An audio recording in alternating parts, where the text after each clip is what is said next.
प्यारे बच्चों,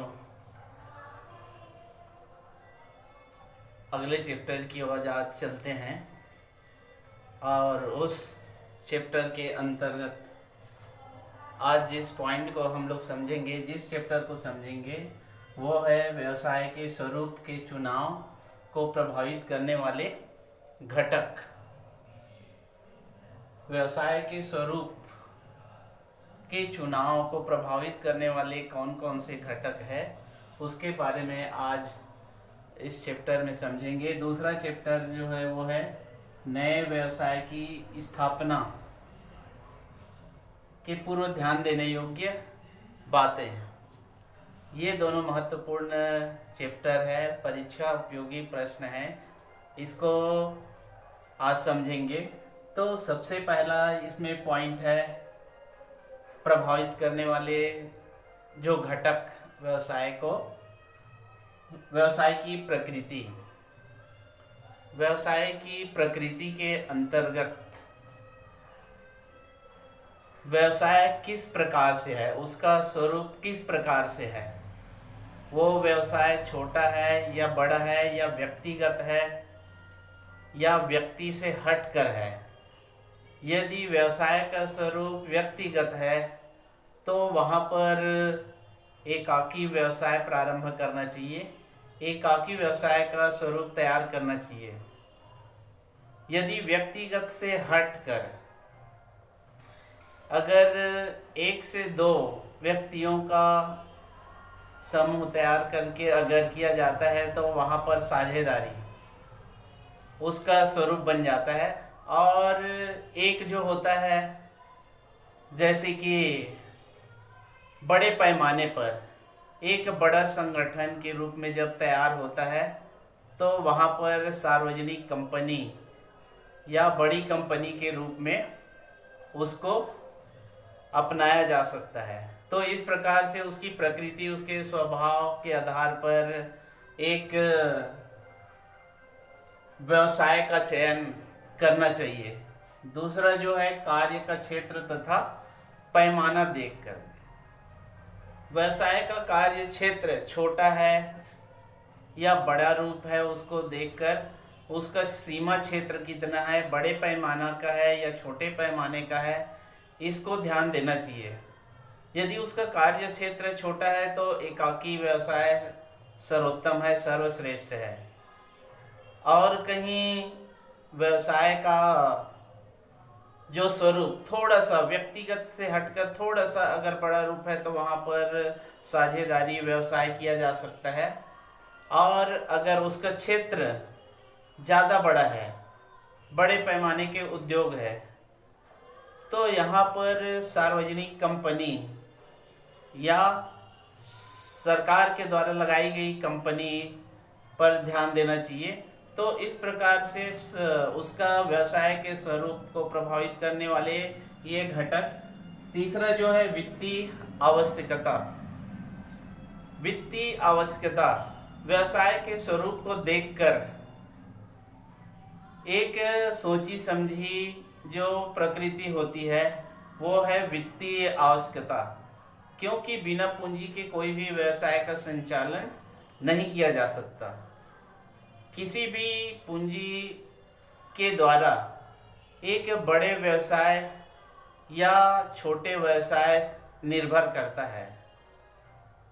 तो व्यवसाय की कौन सी स्थिति है उसको देखकर वहाँ पर वित्तीय व्यवस्था का योजना तैयार किया जाता है या वित्तीय व्यवस्था उसके लिए आकलन लगाया जा सकता है।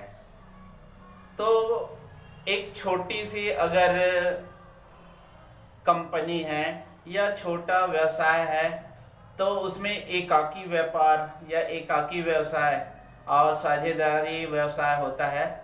और अगर ज़्यादा पूंजी लगाना है तो उसके लिए बड़ी कंपनी या सार्वजनिक कंपनी की ओर ध्यान दिया जाना चाहिए। तो इस प्रकार से एक वित्तीय आवश्यकता के आधार पर आपके पास कितनी पूंजी है, कितना आपके पास कोष है, कितना आपका बजट है, उसके हिसाब से उस व्यवसाय का स्वरूप तैयार होता है।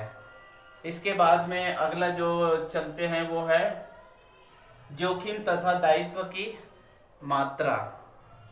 व्यवसाय जितना बड़ा होगा, व्यापार जितना बड़ा होगा, उसमें जोखिम भी बहुत ज़्यादा रहता है, क्योंकि उसमें कर्मचारी का हड़ताल करना, तालेबंदी होना या बाजार की स्थिति, ऐसे बहुत सारे जो बातें इसमें एक बड़ी जो कंपनी होती है सार्वजनिक कंपनी में देखने को मिलता है। लेकिन एक अगर छोटा व्यवसाय है तो उसमें जोखिम कम रहता है और दायित्व की मात्रा भी कम हो जाती है। जैसे एकाकी व्यापार है तो एकाकी व्यापार में कम जोखिम रहता है, साझेदारी में कम जोखिम रहता है, और उसमें जो दायित्व जो रहता है वो भी एक अकेले के ऊपर रहता है। लेकिन बड़ी अगर कंपनी है और सार्वजनिक कंपनी है तो वहाँ पर जो जोखिम भी बढ़ जाता है और दायित्व भी अलग अलग भागों में बढ़ जाता है। तो इस प्रकार से इसका स्वरूप जब तैयार होता है तो इन बातों को ध्यान में रखना जरूरी है। ये घटक जो है प्रभावित करते हैं। पांचवा चलते हैं हम, व्यवसाय का स्थायित्व। कोई भी व्यवसाय जब शुरू किया जाता है तो उसमें स्थायित्व रहना जरूरी होता है। स्थायित्व कोई भी व्यवसाय लंबे समय तक के चलता है और लाभ प्राप्त करता है, और लाभ प्राप्त करके आगे अपने कंपनी का विस्तार करता है। लेकिन बार बार परिवर्तन होने से, बार बार फेरबदल करने से उस व्यवसाय का स्वरूप बदल जाता है और परिवर्तन करने में भी कठिनाई होता है। इसलिए जब व्यवसाय का स्वरूप तैयार किया जाता है तो उस समय यही बात ध्यान देना चाहिए कि उसको स्थायित्व देना है। एक बार उसका चयन कर लेना है, एक बार उसका चुनाव कर लेना है तो उसे हमेशा के लिए संचालित करना है। इस स्थिति में उस व्यवसाय का स्वरूप तैयार करना चाहिए। तो इस प्रकार से ये महत्वपूर्ण घटक। इसके बाद छठवां जो आता है वो महत्वपूर्ण जो घटक है वो प्रबंधकीय आवश्यकताएं। प्रबंधकीय अवस्थाएं, जब व्यवसाय का स्वरूप तैयार किया जाता है या उसका चयन किया जाता है, उसका जब चुनाव किया जाता है तो उस दौरान प्रबंधकीय क्षमता को देखना चाहिए। एक निष्ठावान, अगर व्यक्तिगत है तो उसमें भी निष्ठा और लगन, मेहनत, इसको ध्यान दिया जाता है। और अगर बड़ी कंपनी है तो वहाँ पर प्रबंधक की नियुक्ति करना, वेतन के आधार पर, पारिश्रमिक के आधार पर उसके लिए अलग प्रबंधक, सहायक प्रबंधक। और एकाकी व्यवसाय और साझेदारी जो व्यवसाय होता है तो उसके लिए प्रबंधन क्षमता कम रहता है। तो इस प्रकार से प्रबंधकीय क्षमता भी कोई भी व्यवसाय का स्वरूप या चयन करने के समय देखना चाहिए, ताकि भविष्य में किसी भी प्रकार के कोई भी असावधानी का सामना न करना पड़े। ये तो हुआ है आपका व्यवसाय के स्वरूप के चुनाव, या कोई भी व्यवसाय का जब चुनाव किया जाता है तो उसके स्वरूप के लिए कौन कौन से घटक या कौन कौन से तत्व है उसके बारे में जानकारी प्राप्त किए हैं। अब अगले पॉइंट की ओर चलते हैं, वो है नए व्यवसाय की स्थापना के पूर्व ध्यान देने योग्य बातें।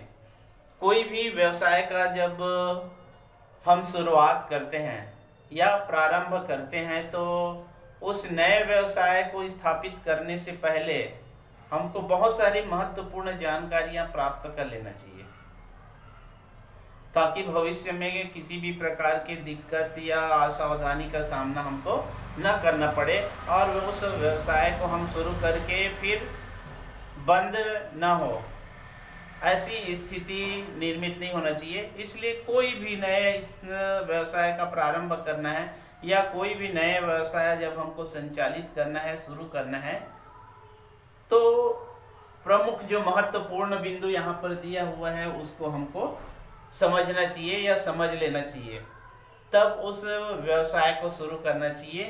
तो आइए देखते हैं इसमें कौन कौन से महत्वपूर्ण बिंदु है। नए व्यवसाय की स्थापना या शुरुआती दौर में ध्यान देने योग्य बातें। तो देखिए पहला पॉइंट क्या है, व्यवसाय के प्रकार का चुनाव। कोई भी नए व्यवसाय का जब चुनाव किया जाता है तो व्यवसाय किस प्रकार का होगा, कितना बड़ा होगा, इसका हमको अनुमान लगा लेना चाहिए और फिर उसको शुरू करना चाहिए। उसकी क्या स्थिति है, वो बड़े पैमाने का है कि छोटे पैमाने का है, छोटा आकार है कि बड़ा आकार है, कितना पूंजी लगेगा, कितना कर्मचारी लगेगा, ये सारी बातों को हमको समझ लेना चाहिए उसको प्रारंभ करने से पहले। क्योंकि एक अच्छा व्यवसायी वही होता है जो अपने व्यवसाय को शुरू करने से पहले ये सारी बातों का अनुमान लगा लेता है और योजना तैयार कर लेता है, उसके बाद में सुचारू रूप से उस व्यवसाय का शुरुआत करता है और उसमें दिन प्रतिदिन लाभ कमाता है, दिन प्रतिदिन लाभ प्राप्त कर लेता है वो। तो इस प्रकार से सबसे पहला जो पॉइंट है वो व्यवसाय के प्रकार का चुनाव। दूसरा जो होता है वो प्रारंभिक अनुसंधान। कोई भी नए व्यवसाय जब शुरू करते हैं तो शुरू करने से पहले प्रारंभिक अनुसंधान हमको कर लेना चाहिए कि कितना उस पर पूंजी लगेगा, कच्चा माल कहाँ से आएगा, बाजार की स्थिति कहाँ पर है और उसको कच्चा माल को लाने में हमको कितना दूर से लाना पड़ेगा, कर्मचारी कहाँ से लाना पड़ेगा, श्रमिक कितने दूर से आएंगे, ये सारी बातों का हमको प्रारंभिक अनुसंधान, प्रारंभिक खोज, रिसर्च हमको कर लेना चाहिए। तब नए व्यापार या नए व्यवसाय का हमको शुरुआत करना चाहिए। ये एक अच्छा तरीका होता है किसी भी प्रकार के व्यवसाय को संचालित करने के लिए, ताकि व्यवसाय शुरू कर लिए और उसके बाद में कुछ दिन के बाद में अगर समस्या अगर आती है तो फिर उसको बंद करने की स्थिति ना हो। इसलिए सबसे पहले नए व्यवसाय का चयन करने से पहले इन बातों को हमको जान लेना चाहिए। तीसरा जो है व्यावसायिक संगठन का स्वरूप। व्यावसायिक संगठन का स्वरूप को भी हमको जानना चाहिए कि वो एकाकी स्तर का व्यवसाय शुरू किया जाए, कि साझेदारी का हो, कि सार्वजनिक या बड़ी कंपनी का हो, और उसमें जो संगठन जो तैयार किया जाएगा वो किस प्रकार से होगा। तो इस प्रकार से नए जो व्यवसाय का संचालन या जब शुरू किया जाता है तो ये महत्वपूर्ण बात को हमें एक व्यवसायी के तौर पर हमको समझना चाहिए। उसके बाद में चौथा जो आता है वो है पूंजी का अनुमान। किसी भी व्यवसाय को संचालित करने के लिए सबसे पहले जो आता है पूंजी। पूंजी किसी भी व्यवसाय का एक रीढ़ कहा जाता है, एक आधार कहा जाता है। कोई भी कार्य का शुरुआत जब हम करते हैं या किसी व्यवसाय का शुरुआत करते हैं तो सबसे पहला वो क्या आता है, पूंजी आता है। पूंजी के आधार पर ही बजट तैयार किया जाता है, कंपनी का स्वरूप तैयार किया जाता है और पूंजी कहाँ से प्राप्त होगा इसका आकलन लगाया जाता है। तो कोई भी नया व्यवसाय जब शुरू किया जाता है तो सबसे पहले पूंजी का अनुमान लगाया जाता है कि हमारे पास कितनी पूंजी है, कहाँ से पूंजी आएगी, किससे हमको प्राप्त करना है, वो अंश के माध्यम से है कि वित्तीय संस्थाओं के माध्यम से है कि और किसी अन्य माध्यम से पूंजी प्राप्त करना है। क्योंकि कोई भी व्यवसाय हो, चाहे एकाकी व्यवसाय हो, चाहे साझेदारी हो, चाहे वो सार्वजनिक कंपनी के तौर पर हो, तीनों के लिए पूंजी की आवश्यकता पड़ती है। और वो पूंजी कहाँ से आएगी इसका अनुमान लगा के ही व्यवसाय को शुरुआत करना चाहिए।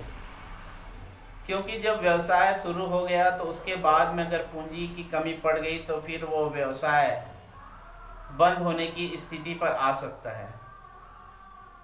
तो कोई भी व्यवसाय को जब शुरू करना है, नए तरीके से अगर उसको संचालित करना है, तो उसके लिए हमको पूंजी का अनुमान लगा लेना चाहिए। हमारे पास कितनी पूंजी है और उस पूंजी के अंतर्गत क्या इस व्यवसाय को संचालित किया जा सकता है या नहीं, इस बात को ध्यान देना चाहिए। इसके बाद में पांचवा जो है स्थान तथा उसका चुनाव। कोई भी नए अगर व्यवसाय अगर संचालित करना है तो उसके लिए क्या करना चाहिए, हमको स्थान का चुनाव, जिस स्थान पर वो व्यवसाय अगर संचालित किया जा रहा है तो कच्चा माल कितने दूर से आएगा और उसका लागत कितना हो सकता है, वो स्थान जहाँ पर व्यवसाय संचालित किया जा रहा है वो व्यवसाय के लायक है या नहीं, उनके अनुकूल है कि नहीं, इस बात को भी ध्यान देना चाहिए। क्योंकि व्यवसाय जब शुरू किया जाता है तो वहाँ पर परिवहन का साधन को भी देखा जाता है, आसपास के बाजार की स्थिति को भी देखा जाता है और वहाँ पर रहने वाले कोई भी जो बड़ी जनसंख्या है उसको भी देखा जाता है। उसके आधार पर व्यवसाय का चयन किया जाता है। तो नए व्यवसाय के चयन के लिए भी स्थान तथा उस स्थान के चुनाव ये बहुत महत्वपूर्ण स्थान रखता है। उसके बाद में आ जाते हैं, छठवां नंबर जो है वो कर्मचारी गण का चयन। एक व्यवसाय के लिए तो कच्चा माल, पूंजी, स्थान ये बहुत महत्वपूर्ण साधन के रूप में है, लेकिन एक कोई भी व्यवसाय को संचालित करने के लिए कर्मचारी, मानव श्रम कहा जा सकता है और मानव ही उस व्यवसाय का प्रमुख एक अंग माना जाता है। कोई भी व्यवसाय हो, चाहे वो व्यक्तिगत तरीके से व्यवसाय करे या सार्वजनिक तौर पर हो, तो वहाँ पर कर्मचारी जो होंगे वो एक निष्ठावान, लगनशील, मेहनती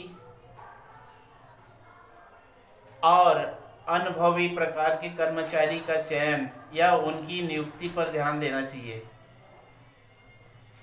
कई वर्षों तक के उनको कार्य करने का अनुभव है और उस व्यवसाय पर कार्य करने का उनका एक तकनीकी ज्ञान है, तो उनकी ज्ञान, अनुभव, ये सारी बातों को एक कर्मचारी का जब चयन किया जाता है तो उस समय समझना चाहिए।